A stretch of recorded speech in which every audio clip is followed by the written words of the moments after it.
Robert Kyagulanyi Ssentamu nga ye President ow'ekibiina ekiri ku ludda oluwabula gavumenti ekya National Unity Platform enkyayaleero akulembeddemu banne ne boolekera Bulange Mengo ng'ekibatuteyo kwe kunyumya olutabaalo omuli ebyo ebituukiddwako wamu n'okunyigirizibwa kwe bayitamu. Bano Bulange batuuseyo ku ssaawa 4 ez'enkyayaleero nga beevumbye akafubo ne Katikiro Charles Peter Mayiga akakulungudde kumpi ssaawa ezisobye mu 4 wabula nga kano tekakkiriziddwamu bannamawulire.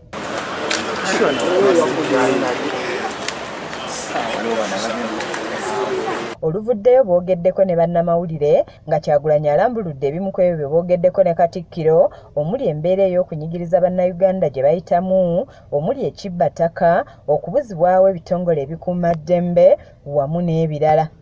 Twogedde ku kiwamba abantu ekikutte ejjembe n'okusingira ddala wano mu Buganda n'okwetolola ebitundu bya Buganda eby'enjawulo okunyigirizibwa n'obumenyi bw'amateeka obukolebwa abalina okukuuma amateeka. Wabula talemye kusiima Katikiro Mayiga olw'okuvangayo buli kadde n'ayogera ku biruma abantu era n'awanjagira Obwakabaka okukwatira awamu nabo okulaba nga batereeza obulamu bwa bannayuganda nabo basobole okweyagalira mu nsi yaabwe. Tusabye Katikiro eddoboozi wakati mu mwebaza okulisitula eryayanira eddembe ly'abantu. Tusabye eddoboozi eryo lyeyongere erivumirira ekiwamba abantu n'okunyigirizibwa kw'abantu. Ye Katikiro Charles Peter Mayiga agamba nti Obwakabaka bwa Buganda bwaniriza buli muntu aba butuukiridde awatali kwawula mu nzikiriziganya k'eba ey'eddiini oba ey'ebyobufuzi nga bw'alambulula. Byabufuzi ab'enjawulo abalina endowooza ez'enjawulo, abantu abasoma eddiini ez'enjawulo, abantu ab'amawanga ag'enjawulo, tukakkanya obusungu kitusobozesa okutuula ne twogera ku nsonga enkulu ez'essimba ezikwata ku bantu bonna. Era eyo yejja okubeera ensibuko oba omusingi gw'enkulaakulana mu nsi yaffe. Katikiro asabye wabeewo enkola egoberera amateeka mu ggwanga okulaba nga buli munnayuganda afuna obwenkanya mu nsi ye kuba Uganda yaffe. Ensi tumanyi nnyingi ezibaddemu ebizibu. Tugambe South Africa waliyo abakabbulu myaka 300 nga batulugunya omwana w'omuddugavu. Naye ekyabasobozesa okutereeza ensi kwalira kutuula.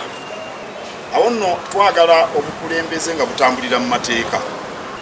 Amateeka gasibwemu ekitiibwa abantu nga bawuliziganya.